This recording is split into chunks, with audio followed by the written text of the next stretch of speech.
看到美国的部分，美国最近的这个武汉肺炎疫情还是非常的严重，单日新增的死亡个案是3580人，创下新高。那么单日新增的确诊人数是超过了232000例，也是疫情以来的第2高。好，不过除了武肺的疫情之外，现在在美国也有暴风雪袭击美国东岸。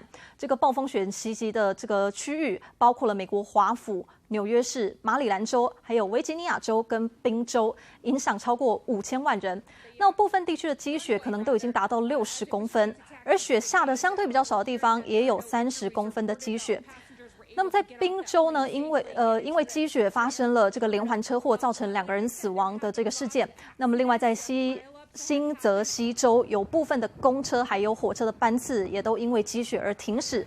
在马里兰州的机场甚至发生了客机滑出滑行道的这个意外，不过还好没有人受伤。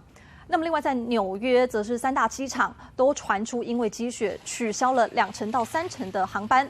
那么随着积雪的增加，接下来恐怕还要再取消更多的航班。